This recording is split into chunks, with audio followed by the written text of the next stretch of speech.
Sit. Sit. Sit, boy. Good boy. Start.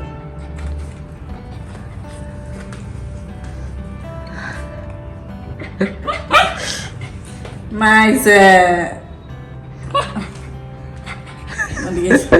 Hi friends, welcome back to my channel Shreda's Kitchen Canvas.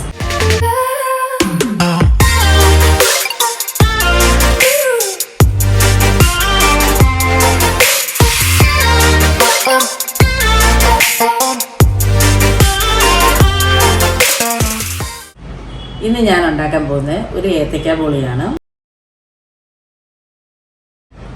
ഏത്തക്ക ബോളി എന്നും പറയാം, അതിന് പഴംപൊരി എന്നും പറയും, പിന്നെ ഏത്തക്കാപ്പം, അങ്ങനെ പല പേരിലും അറിയപ്പെടുന്നുണ്ട് നമ്മുടെ നാട്ടിൽ. നിങ്ങളുടെയൊക്കെ നാട്ടിൽ എങ്ങനെ പറയണേന്നൊന്ന് കമൻറ്റ് ചെയ്യണേ. പിന്നെ നമ്മുടെ കേരളം, കർണാടക ഇതൊക്കെ കഴിഞ്ഞ് കഴിഞ്ഞാൽ പിന്നെ നോർത്ത് ഇന്ത്യയിലോട്ട് വന്നു കഴിഞ്ഞാൽ ഈ ഏത്തക്ക ബോളി കിട്ടാനേ ഇല്ല. ആ സമയത്ത് പരിപ്പ് വട, ഉഴുന്ന് വട അതൊക്കെ കിട്ടും. പക്ഷേ ഏത്തക്ക ബോളി കിട്ടണമെങ്കിൽ നമ്മുടെ കേരളത്തിൽ തന്നെ വരണം, നല്ല ടേസ്റ്റ് ഉള്ളത് കഴിക്കണമെങ്കിൽ. അപ്പൊ അങ്ങനെയാണ് സംഗതികളുടെ കിടപ്പ്. അപ്പൊ നമുക്ക് അതൊന്ന് ഉണ്ടാക്കാൻ തുടങ്ങിയാലോ?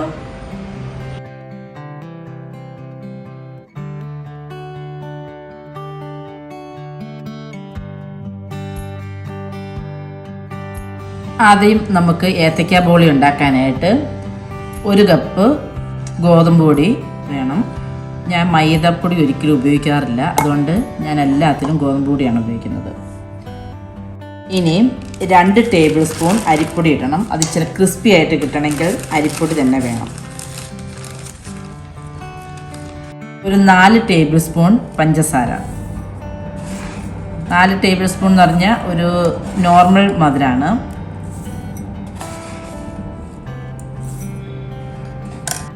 ഇനി ആവശ്യത്തിന് ഉപ്പിടണം.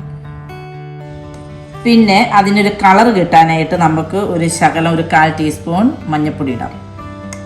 വേണമെങ്കിൽ ചേർത്താൽ മതി.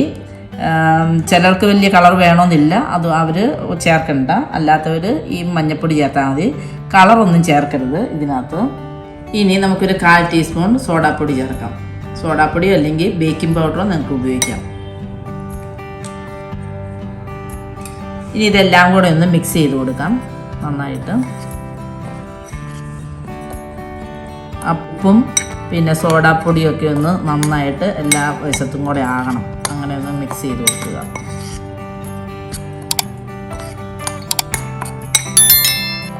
ഇനി നമുക്ക് ആവശ്യത്തിന് വെള്ളം ചേർക്കാം.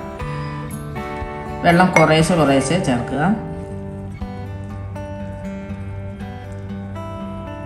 നമുക്ക് വേണമെങ്കിൽ ഒരു ബീറ്റർ വെച്ച് മിക്സ് ചെയ്യാം. നന്നായിട്ട് മിക്സ് ചെയ്താൽ മതി. A few moments later. ഇപ്പം ഞാൻ നന്നായിട്ട് മിക്സ് ചെയ്തിട്ടുണ്ട്. ഇതിൻ്റെ കൺസിസ്റ്റൻസി ഇത്രയും മതി.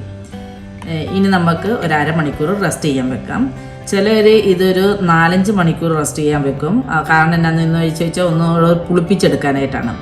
ചിലർ ആ പുളിപ്പിക്കുന്നതിന് പകരമായിട്ട് ഇഡ്ഡലിയുടെ മാവ് ഒരു 1/4 കപ്പ് ഇതിനകത്ത് ചേർക്കും. പക്ഷേ ഞാനിത് ഇഡ്ഡലിയുടെ മാവും ചേർത്തിട്ടില്ല, ഒത്തിരി സമയം വെക്കുന്നുമില്ല പുളിപ്പിക്കാൻ വേണ്ടി. നമുക്ക് ഒരു അരമണിക്കൂർ വെച്ചാൽ മതി. പിന്നെ നമുക്ക് ആ അരമണിക്കൂർ റെസ്റ്റ് ചെയ്യാൻ വെക്കുന്ന സമയത്ത് നമ്മുടെ ഏത്തക്ക ഒന്ന് കട്ട് ചെയ്തെടുക്കാം. ഏത്തക്ക കട്ട് ചെയ്യാം നമുക്ക്. ഇതിപ്പം നല്ല ഒരുമാതിരി വലിയൊരു ഏത്തക്ക ആയതുകൊണ്ട് ഞാൻ നീളത്തിലാണ് കട്ട് ചെയ്യുന്നത്. അത് ഒരു 3 കട്ട് ചെയ്യാം.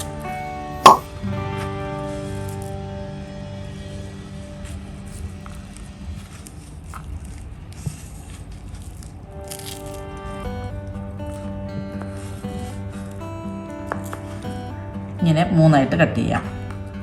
ഇപ്പോൾ ഏത്തക്ക ഞാൻ നീളത്തിൽ ഇങ്ങനെ കട്ട് ചെയ്തിട്ടുണ്ട്. ഒരുപാട് നീളമുള്ളത് ഞാനിങ്ങനെ നടുവേ ഒന്നുകൂടെ ചെറുതാക്കി കട്ട് ചെയ്തിട്ടുണ്ട്. ഏത്തക്ക നമുക്ക് ഏത് ടൈപ്പ് വേണമെങ്കിലും കട്ട് ചെയ്യാം. ഇങ്ങനെയും ചെയ്യാം, പിന്നെ ഇങ്ങനെ നീളത്തിലും ഇടാം. ഒത്തിരി നീളം കൂടിയതായതുകൊണ്ടാണ് ഞാനിങ്ങനെ 2 ഇങ്ങനെ കട്ട് ചെയ്ത് വെച്ചിരിക്കുന്നത്.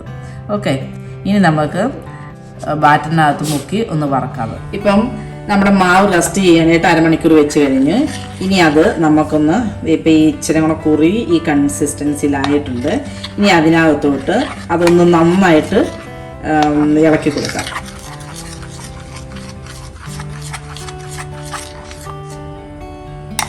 നന്നായിട്ടൊന്നുകൂടെ മിക്സ് ചെയ്യണം. ഇനി ഇതിനകത്തോട്ടൊരു 1/4 ടീസ്പൂൺ എള്ളിടാം. നമുക്ക് എള്ള് വേണ്ട, ഇതാണ് കറുത്ത എള്ളാണ് ഞാൻ എടുക്കുന്നത്. ഒരു 1/4 ടീസ്പൂൺ അതും ഇട്ട് ഒന്ന് ഇളക്കാം. ഇതിനകത്ത് ഇനി നിങ്ങൾക്ക് ഏലക്ക പൊടിച്ച് ചേർക്കണമെങ്കിൽ ചേർക്കാം കേട്ടോ, അതൊരു നല്ലൊരു ഫ്ലേവർ കിട്ടാനായിട്ടാണ്. ഇപ്പം നമ്മുടെ കടയിൽ നന്നായിട്ട് ചൂടായിട്ടുണ്ട്, നമുക്ക് എണ്ണ ഒഴിക്കാം. ഇത് ഡീപ്പ് ഫ്രൈ ആണ്, അതുകൊണ്ട് ഇച്ചിരി എണ്ണ കൂടുതൽ വേണം കേട്ടോ, ഷാലോ ഫ്രൈ അല്ല. ഏത്തക്ക ബോളി നമുക്ക് ഷാലോ ഫ്രൈയിലും ചെയ്തെടുക്കാം. ഞാനിപ്പം ചെയ്യുന്നത് ഡീപ്പ് ഫ്രൈ ആണ്. ഇത് നന്നായിട്ട് എണ്ണ ചൂടാവണം. ചൂടായി കഴിയുമ്പോഴേ നമുക്ക് അതിനകത്ത് ഇടാൻ പറ്റുള്ളൂ. കാരണം എന്നാന്ന് ചോദിച്ചാൽ നന്നായിട്ട് ചൂടായിട്ടില്ലെങ്കിൽ പിന്നെ അത് എണ്ണ ഒത്തിരി കുടിക്കും. നമുക്ക് എണ്ണ ചൂടായോ നോക്കാം. ഇച്ചിരി മാവിട്ട് നോക്കാം. അപ്പം മാവ് പൊങ്ങി വരുന്നുണ്ട്, അതിൻ്റെ അർത്ഥം എണ്ണ ചൂടായിട്ടുണ്ട്.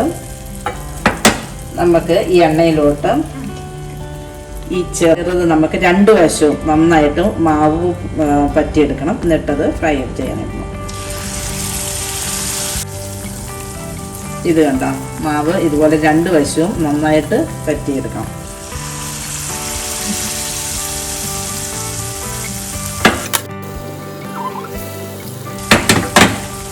ഇനി ഇതിൻ്റെ തീ നമുക്ക് മീഡിയത്തിലിടാം. തീ ഒത്തിരി കുറഞ്ഞു പോയാൽ ഏത്തക്ക ബോളി ഒത്തിരി എണ്ണ കുടിക്കും. തീ ഒത്തിരി കൂടിപ്പോയാൽ അതിനകം വേകാതെ പുറം പെട്ടെന്ന് ബ്രൗൺ ആയി വരും. അതുകൊണ്ട് നമുക്ക് തീ കുറച്ചിടാം. മീഡിയത്തിലാണ്, ഒത്തിരി ഇല്ലാതെ കൊണ്ട് വരരുത്, മീഡിയത്തിലിടണം. ഇനി നമുക്കത് അതിൻ്റെ അടുത്ത വശം മറിച്ചിടാം.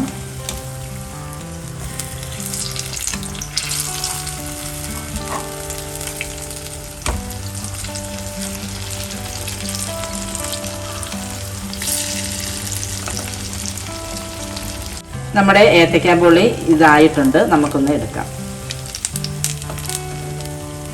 അതൊരു ടിഷ്യൂ ഇട്ടിട്ട് അതിനകത്തോട്ട് ആണ് ഞാൻ എടുക്കുന്നത്. കാരണം എണ്ണയുണ്ടെങ്കിൽ അത് ആ ടിഷ്യൂവിൽ പൊക്കോളും.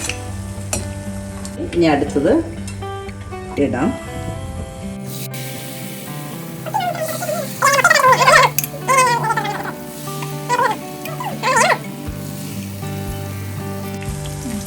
അപ്പം നമുക്ക് അടുത്തതിൻ്റെയും മറിച്ചിടാം. ഒരു വശമായിട്ടുണ്ട്.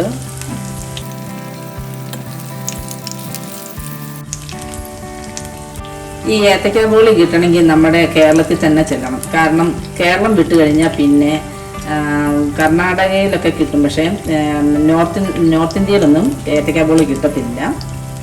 അതുകൊണ്ട് ഏത്തക്ക ബോളി തിന്നണമെങ്കിൽ കേരളത്തിൽ തന്നെ ചെല്ലണം. നിങ്ങൾക്ക് ഇനി ഏത്തക്ക ബോളി തിന്നണമെന്ന് ആഗ്രഹമുണ്ടെങ്കിൽ വീട്ടിലിരുന്ന് ഈ റെസിപ്പി ഒന്ന് പരീക്ഷിച്ച് നോക്കുക.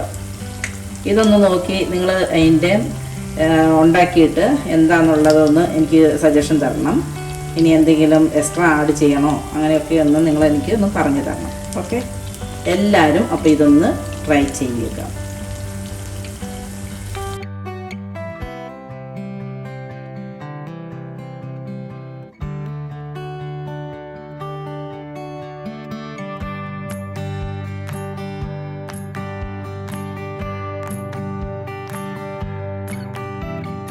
അപ്പം നമ്മുടെ ഏത്തക്ക ബോളി റെഡി ആയിട്ടുണ്ട്. നിങ്ങളെല്ലാവരും ഒന്ന് ട്രൈ ചെയ്ത് നോക്കണം. നമുക്കൊന്ന് ടേസ്റ്റ് ചെയ്താലോ?